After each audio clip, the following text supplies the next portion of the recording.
Hey, how's everybody doing today? Well, Barry, can you discuss what happened in the first half where it was a little off kilter, but the adjustments needed and made to have a good second half?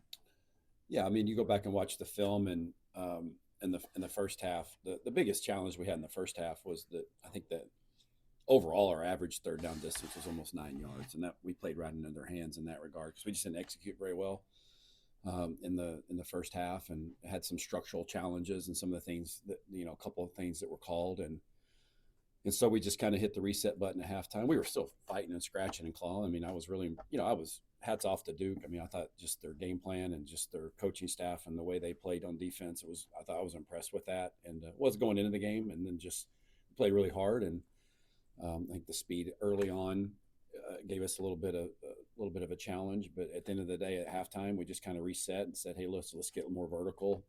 Um, and some of the things we're doing, the passing game didn't really need to be tweaked or whatnot because we had guys open. We just had to shore up our protection. Our guys responded in the right way, and in the second half, it kind of came to life. And that's why it's a four-quarter game. I mean, you keep fighting and scratching. I've been on the other end of that where you start hot and finish slow, and we need to be able to play four quarters. But really, there wasn't. We didn't take a magic pill and swallow it at halftime, and there was no such thing. We made a few little adjustments, but really, our players we executed better and it kind of rose up to the challenge. It took advantage and were opportunistic. I know you guys have talked a lot about Hank's consistency and leading to this, but what has led to this breakout into one of your engines of your offense? Yeah, well, I think it's just his time, and he's kind of quietly and just waited, been patient, and just gotten better and at his craft, and he's got a lot of our quarterbacks have a lot of confidence in him, and we're just kind of attacking the slot stuff, and he's doing a great job. What was your assessment of the running game first and second half? I mean, that's pretty obvious, I mean, if you look at the numbers in the first half compared to what we did in the second half, I mean, you would say you weren't pleased with the first half and the way we finished the game. Uh, in particular, I thought we were in the ball, kind of hit our stride a little bit in the fourth quarter there, and was pleased with some of the things that I saw in the fourth quarter. And we had some runs in the first quarter that were pretty clean, but we can't be going backwards and taking sacks. The way we were doing that just destroys your rushing momentum, and they made you fight for everything that you were going to get. And watching the film, I mean, it was a day of ups and downs in the run game, starting with the way it was structured and called, and the execution was kind of spotty at times. But man, when we got them called good and we got them targeted right, and we rolled off the ball, we had some good success there in the fourth quarter. What do you make of what you've seen all around 10 specifically throughout these first couple games? Yeah, I've been impressed with Khalil, and good things happen when he's touched the ball. Just really since he's been here, he's a playmaker. He likes to play the game. He runs bigger than what he is, and he runs with authority. And thought he made some plays the other day that really brought a lot of enthusiasm and energy to our team. And Khalil's really worked hard and to fine tune his craft, and I think he's in a good spot. One throw in particular I want to ask you about from out to Hank that also drew a 15-yard rushing. That's Yeah. a difficult throw. Like, him being able to make that, how big is that in his own development? That's just a tough one. It looks like. Yeah, it was one of the better plays I've seen him make since he's been with us here. And the thing I loved about it so much was, the trust that he had in the route, and man, he took his footwork and his back foot hit the ground. He took one reset, and the ball came ripping out. And huge play in the game, huge play in the game. How much does experience and maturity play into that? Being able to kind of brush off a little bit of a subpar first half and come back and play well in the second half. And specifically Luke's experience and maturity. Yeah, I don't think he was flinching. I think and the team in general on both sides of the ball and special teams, we do have a lot of experienced players that have experienced fast starts, slow starts, road games, home games. That helps. Maturity helps certainly, and the belief in what we're doing is was never wavered, and it never has since I've been here with the guys. Like we've had moments and we've sputtered, but we just at times sometimes we haven't been able to fight through it, but a lot of times we fight through it and make a play. When you get in a rut, the only way that you get out of it is you just execute your way out. You just focus on your details, focus on the fundamentals of what you're doing, and then give yourself a chance to execute your way out of the rut. And I thought that's kind of what we did, after coming out of halftime. They're just going through 2 games without a turnover, playing pretty clean. Is that the product of having veteran guys on offense and having a lot of guys come back, or is there something else to that? Yeah, I don't know if I can really speak to that. I know it's something we emphasize, and we need to continue to take care of the ball. But I think certainly guys know the importance of the ball. When you have the ball in your hand, you have the fate of the organization in your hand, and we take that really seriously, and they're going to continue to work hard on ball security. Barry, can you share any details of what goes into that Hank direct snap play? And I don't know what you call it or anything like that, but any details you can share about how that all came together? Yeah, I mean, Coach had just mentioned to me. And we've had multiple conversations over the last year or whatever about just having an element of some other guys or another guy taking a snap back there, and Hank's kind of an obvious choice just a little bit because he's older and more mature, knows the offense. So yeah, it's just something we slid in there. We had we have some packages for him, and that was obviously a specific play. To be honest with you, really off of something that we had showed in the bowl game. We had tried to run a play similar to that in the bowl game, and it didn't quite develop as nicely as that one didn't go viral by any means, and then so we wanted to use that a little bit just because we knew that. I know when we study our opponents, we go back the year before and look at a lot of stuff that you might see or could see, and so they probably had seen that presentation before, and we wanted to do something to counter off of it, and just sometimes those things they work the way you want them to work. Sometimes they don't, but they're obviously a lot more fun when they do work like that. Our guys did a great job executing it. It could have been more clean in that regard. That was fun for that to unveil. I think our guys enjoyed that. What stands out to you about the Western Michigan defense? Are they similar to any other teams that you've seen? Yeah, that's a similar presentation to what we saw last week. You turn the film on, super impressed with the way they play. They have some. You can tell that they're super well coached and they believe in what they're doing. Really buttoned up and play really hard. And they really disrupted Michigan State in the first week in a lot of ways. Got a lot of TFLs, and Michigan State did a good job against them. I'm not minimizing that, but they did some good things against a opponent similar to us. As far as just a Big Ten opponent. And I was really impressed when I turned that film on, and just the way that they competed and played, and impressed with their scheme.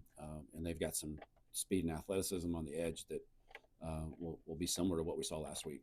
Something Brett mentioned after Saturday's game was just that the more multiple you guys could be on offense in terms of just using lots of different players, like the better you thought that could be, maybe more challenging it could be for replacement defenses. How do you feel like this offense is set up to utilize maybe as many receivers, tight ends, running backs as possible? Yeah, probably since I've been here, I wouldn't say probably. Since I've been here, this is probably the most probably flexibility that we have within our groupings offensively. We have multiple different receivers that have already played and touched the ball, and different skill sets within that. We've got some depth at tight ends that bring different skill sets, and running back as well. So always looking for ways to, to your point, just maximize our personnel. That's my job as a coordinator, is to take these guys that can help us win and find a spot for them to plug in and be able to contribute. And that looks different each week, and always kind of a moving target in that regard. But we had a lot of guys impacted the game last week. We're going to continue to play a lot of people in the skill positions. Going back to the run game, what's the biggest thing you think to find a little more consistency there? Well, I think it's really just about all 11 playing together, and that's a real elementary answer. But good things happen in football when 11 guys are all doing the right thing. And really, I would almost add a 12th man, and starting with me. Like, okay, so if we're running the ball, and there was 2 times in the first half the other day that we called a run, that just really, when you look at the film, it's like one of those. I've talked about this with you all before about. It's one of those 4 or 5 a game. You're like, man, I really want that one back, and that one didn't quite unveil like I wanted it to. And so it starts with me, and then once we get a good clean play call in and a good look, it's like all 11 guys doing their job in unison. And when we do that, usually good things happen. And when we don't, But this is at football everywhere, at every level. When you have a guy break down here or there, then it can be disruptive, whether it's the passing. Sometimes the passing game is not as easy to see those things, because the ball can come out. But in the run game, man, if you're not buttoned up and tightened up and all guys working together in unison, it can cause some disruption. Listen, the game's hard enough as it is, playing against really good coaches and really good players like we're seeing on our schedule, like we see this week. I mean, when you complicate it by, not being super clean in your detail or having a guy, not see the right thing, then it can be disruptive. So it's if I had to put my finger on it, last week or even the week before, since I've been here, it's usually a combination of all those, right? I mean, it's like, okay, a scheme challenge here, a guy breaking down here, and then you throw in, hey, a guy get beat, a guy made a play. I mean, that's football, that happens. But at the end of the day, no matter what has been or is the challenge there, we got to continue to work together and get as many guys as possible in every play doing exactly the right way. To your answer on being multiple and how that helps you, does that manifest itself in the red zone where you guys are going 5 for 5 and 31 points in the red zone? I don't know if it changes a whole lot down there as far as just the multiple people that you use, or we're just trying to get in, but yeah, some of that comes into play. Obviously Cole Russ made a huge play the other day, and he hadn't been at the point of attack a lot, and whether it's a passing game, and he's been waiting for his moment. He took full advantage of that, and we're going to build off of that. That's just the way it works. And when guys get an opportunity and they make plays, that usually leads to more opportunities. And the more guys we have step up, the more guys we can use. The more guys we can use, the more multiple we are. And I could keep going down that road if I wanted to, but it's good for our offense, and it's good to see guys step up and take advantage of the opportunities. Barry, I think we were all eager to see what the receivers would do out of camp. And I know you eager to see what you had there. What have you learned about them? What have they showed you? So y'all didn't ask many questions about that in the spring and summer. So yeah. So we talked about it a lot, right? And rightfully so. And I think what you're probably seeing is a large part of what we saw during fall and spring, a different guy kind of stepping up each day or playing multiple people, and there being trust there. And, listen, everybody that gets on that field earns the right to get out there. It's not given. And the guys we've been playing with, they've earned their right to get out there. And there's a few others that have not played as much that have earned the right to, to be considered or to be, to help us. And, as we go into the game plan, to think, hey, we've got 5 or 6 guys that we can get in here and rotate around. You never know how you're going to need them, or, who you might need more of in a game. But I thought our guys the other day, it was good to see Colin Dixon catch his first touchdown, hopefully the first of many. And, J-Bo keeps showing up a little bit. Malik made some tough catches, and Hudson made a huge play in the game. Our O-line did a great job of executing that screen. It's 3rd and 17, I believe. It may have been more than that. And, your odds of getting that just statistically are pretty low, and we get it, and it leads to a score. And so Hudson continues to show, and he played pretty well in the game the other day, played fast in the game. He's going to continue to show up. So, I was pleased. I've been pleased with the depth we have there, and our chemistry is getting better and getting some things ironed out, and we need to continue to solidify that. Kind of a two-parter about Cole Russ. Was that play kind of what you had seen last year before he got hurt in the film, just the ability to go high point the ball like that? And then secondly, was there any element of that, was it getting off the defender or the actual catch that stood out to you the most on that touchdown? Yeah, I'll answer the second part first. The route detail in that moment against man coverage, he had a nice little move to reset his defender and get vertical. And the throw was, that's teaching tape, to your point. It's teaching tape for the route. It's teaching tape for the throw and the location for a corner route and a tight end against a matchup that you would perceive that you think you can win with a bigger body. That didn't always happen. And, it was really, really nice. And so, to be honest with you, we'd seen Cole make some plays and do that. But in my opinion, it was the best play I've seen him make in practice or in games. And it was really impressive. Good. Anything else? Thank you guys.